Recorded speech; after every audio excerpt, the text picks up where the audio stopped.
Hal lain yang akan memicu terjadinya Perang Dunia Ketiga adalah bangkitnya kekuatan Islam dari negara yang berbenderakan merah dan putih.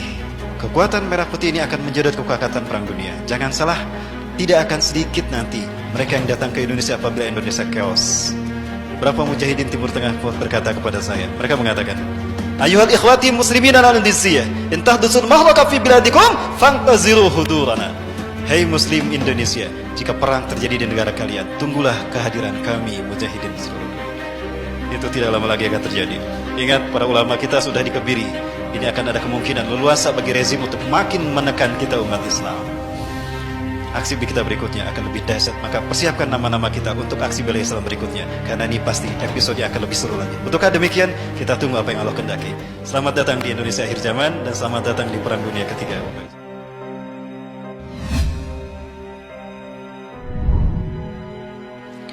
Perang dunia ini ketiga ini terjadi, ya, di mana ada beberapa faktor pendukungnya. Faktor pendukung pertama itu adalah konflik antara umat Islam dengan Syiah. Syiah yang menjadi instrumen Yahudi untuk menguasai Timur Tengah ini telah menebar petaka bermula dari Irak, kemudian Suriah, kembali lagi ke Irak. Kita mengetahui bagaimana petaka Syiah yang begitu kejam telah membuat 8.000 kaum muslimin di tahun 2013 meregang nyawa di Irak. Kekejaman Syiah di Irak. Orang yang bernama Umar, Abu Bakar, Utsman itu dibunuh. Yang namanya Aisyah diperkosa lalu dicincang.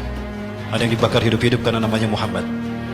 Begitu kebencian Syiah Irak kepada kaum muslimin di sana. Hal ini kemudian memicu adanya kelemahan dari kekuasaan penguasa Irak saat itu, Saddam Hussein. Ya. Maka saat itu Amerika dengan bantuan Iran berhasil memukul kekuatan Saddam Hussein hingga pada akhirnya Saddam Hussein pun digulingkan. Maka muncullah Arab Spring yang menjadi pencetus meletusnya petaka di tanah Arab. Dan merananya dan fitnah melanda Arab ini sebagaimana hadis Rasulullah juga. Ya, Rasulullah SAW pernah juga kembali diberitakan kalau tadi dari Ummu Fadil, sekarang dari Zainab binti Jahsin. Rasulullah terbangun dari tidurnya. Istaiqadha Rasulullah SAW min nawmi. Rasulullah terbangun dari tidurnya. Kemudian beliau mengatakan, La ilaha illallah. Tidak ada Tuhan selain Allah. Wailun lil arabi. Kecelakaan akan menimpa bangsa Arab. Min syarrin qad iqtaraba. Karena keburukan yang telah mendekat kepada mereka. Futihal yauma min radbil Ya'juj wa Ma'juj misla hadhi. Ya, telah terbuka lubang Ya'juj Ma'juj semisal ini. Rasulullah mengisyaratkan seperti ini. Itu 14 abad yang lalu. Hari ini tidak ada lagi hijab antara Ya'juj Ma'juj dengan umat Islam. Nah, artinya Rasulullah menyebutkan bahwa di akhir zaman bangsa Arab akan menderita, ya, mereka akan sengsara di bawah pembantaian yang dilakukan oleh Ya'juj Ma'juj. Ya. Suriah bangsa Arab bukan? Bangsa Arab. Kemudian Afghanistan bangsa Arab bukan bagi kita? Bangsa Arab. Palestina bangsa Arab bukan? Bangsa Arab. Maka pastikan negara-negara yang membantai mereka itulah keturunan Ya'juj Ma'juj. Sebelum mereka akan melakukan pembantaian pada umat Islam Arab, sebelum Ya'juj Ma'juj yang sesungguhnya muncul. Ini faktor yang pertama. Faktor yang kedua akan memicu terjadinya Perang Dunia Ketiga atau Malhamatul Kubra adalah bangkitnya Islam di tanah Arab. Ya, Rasulullah SAW memprediksikan itu sampai Rasulullah pernah menyebutkan bahwa Bani Rum, ya, Bani Rum itu akan berbondong-bondong mereka masuk Islam. Ini akan memicu adanya konflik internal di negara-negara Barat.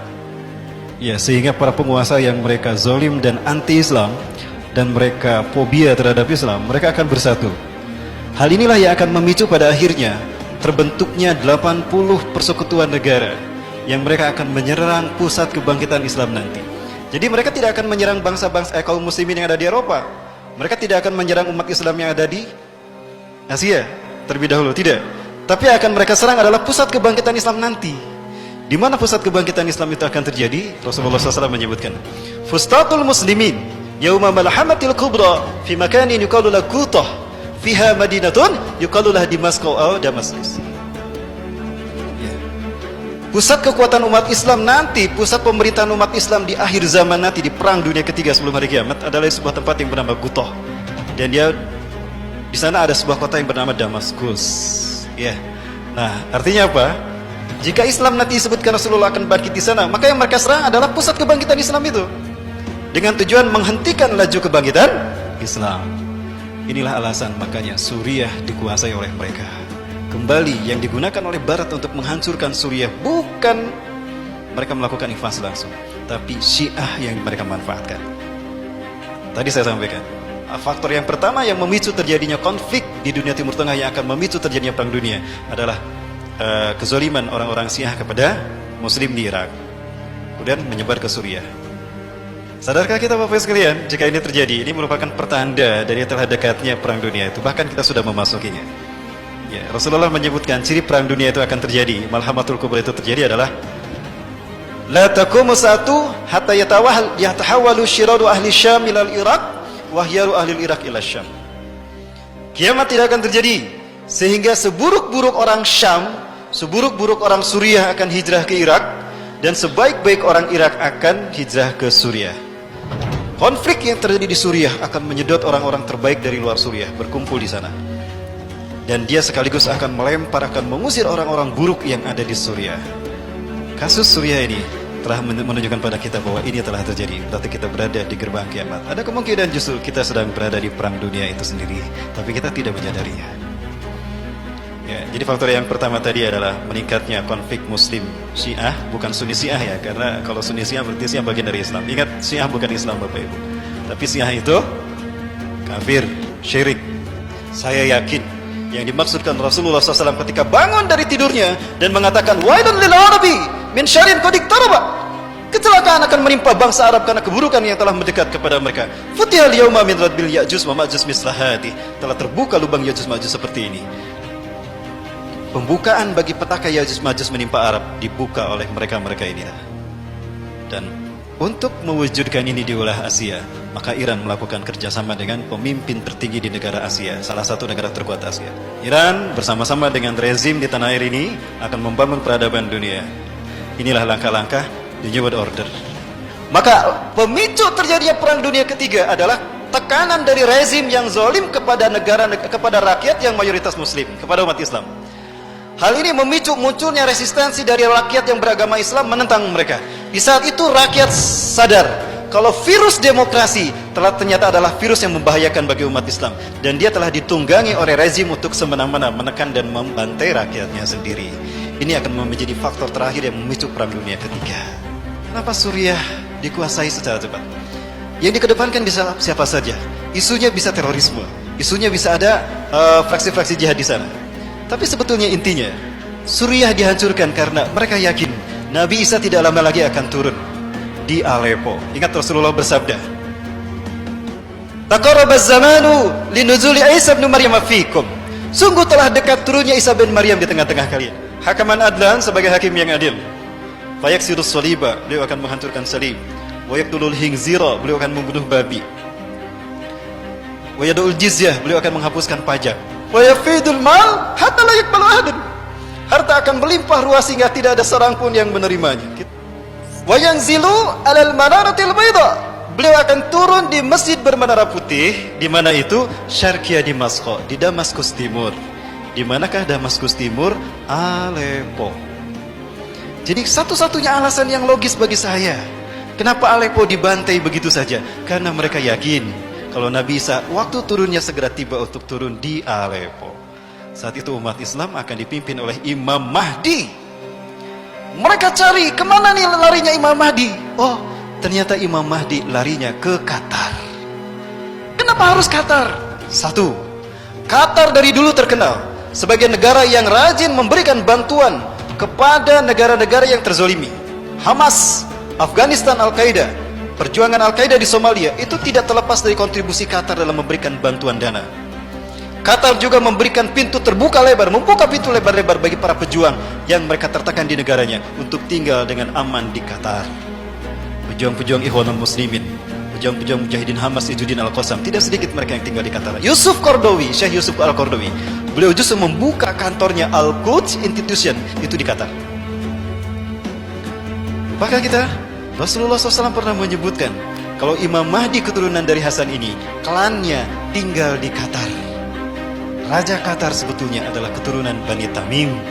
Dalam salah satu hadis Rasulullah bahwa Imam Mahdi Rasul sebutkan sebagai pemuda dari Bani Tamim. Klan Tamim yang terkuat ada di Qatar. Jadi isu Qatar diserang sebetulnya bukan hanya karena membantu mujahidin, bukan. Tetapi mereka yakin Imam Mahdi ini dari keturunan Bani Tamim, klan Bani Tamim terkuat ada di Qatar. Samemeh Imam Mahdi hijrah ke Madinah, yuk orang habisi saja di kampung halamannya. Di mana? Qatar. Jadi ini petunjuk bagi kita, kalau Imam Mahdi telah ada dan mereka tahu lebih dulu ketimbang kita. Bapak Ibu yang dirahmati Allah. Maka berikutnya, tidak menutup kemungkinan Qatar ini akan diserang dan ini akan memicu terjadinya perang Arab. Rasulullah menyebutkan Arab saat itu akan bersekutu dengan Bani Rum untuk memerangi musuh di belakang kalian. Bapak Ibu yang dirahmati Allah, lupakah kita kalau Rasulullah bersabda, kalian hai kaum muslimin di bawah pimpinan Imam Mahdi akan memerangi semenanjung Arabia dan kalian akan menang. Hari ini terbuka lebar, konflik Qatar akan memicu terjadinya perang dengan semenanjung Arabia dan umat Islam akan menang. Artinya Imam Mahdi tidak lama lagi akan muncul. Allah membukakan semenanjung Arabia untuk kalian. Kemudian kalian akan memerangi Persia, maka kalian akan menang. Allah membukakan Persia untuk kalian. Kemudian kalian akan memenangi Bani Rum dan Bani Rum akan kalah. Allah memberikan kemenangan atas kalian. Kemudian kalian akan berperang bersama Dajjal. Bapak Ibu, Dajjal tidak akan keluar melainkan apabila Suriah sudah hancur luar biasa. Hari ini Suriah sudah hancur atau masih utuh? Sudah hancur. Berarti ini petanda bahwa Dajjal akan segera muncul di zaman kita. Kapan itu muncul Bapak Ibu sekalian? Ciri kalau Dajjal sudah muncul di tengah-tengah kita apabila kita mendengar satu, Madinah gempa 3 kali. Sudah mendengar belum Madinah gempa 3 kali? Belum. Yang kedua, ciri kalau Dajjal ada di tengah-tengah kita, Raja Suriah akan mengirimkan pasukan untuk membunuh Imam Mahdi. Maka Allah tenggelamkan mereka antara Mekah dan Madinah. Jika kita mendengar nanti ada pasukan yang dikirim dari Suriah, ditenggelamkan Allah di Baido antara Mekah dan Madinah, itu pertanda kalau Imam Mahdi telah ada dan Dajjal ada di Madinah, Imam Mahdi ada di Mekah. Ada kemungkinan Imam Mahdi ini dia mengungsi dari Qatar ke Madinah. Sekarang Qatar bergejolak. Ada kemungkinan dia pindah ke Madinah kan? Imam Mahdi tadi. Bapak Ibu sekalian, tidak kemungkinan. Ini sekarang luar biasa. Inilah titik-titik terciptanya perang dunia ketiga. Bapak Ibu sekalian, dan hal lain yang akan memicu terjadinya perang dunia ketiga adalah bangkitnya kekuatan Islam dari negara yang berbenderakan merah dan putih. Kekuatan merah putih ini akan menjadi kekuatan perang dunia. Jangan salah, tidak akan sedikit nanti mereka yang datang ke Indonesia apabila Indonesia chaos. Beberapa mujahidin Timur Tengah berkata kepada saya, mereka mengatakan, Ayuhal ikhwati muslimin al-Indonesia, intahdusun mahlaka fi biladikum fantaziru hudurana. Hai muslim Indonesia, jika perang terjadi di negara kalian, tunggulah kehadiran kami mujahidin seluruh. Itu tidak lama lagi akan terjadi. Ingat, para ulama kita sudah dikebiri. Ini akan ada kemungkinan leluasa bagi rezim untuk makin menekan kita umat Islam. Aksi kita berikutnya akan lebih dahsyat. Maka persiapkan nama-nama kita untuk aksi bela Islam berikutnya, karena ini pasti episodenya akan lebih seru lagi. Betulkah demikian? Kita tunggu apa yang Allah kehendaki. Selamat datang di Indonesia akhir zaman dan selamat datang di perang dunia ketiga, Bapak Ibu sekalian.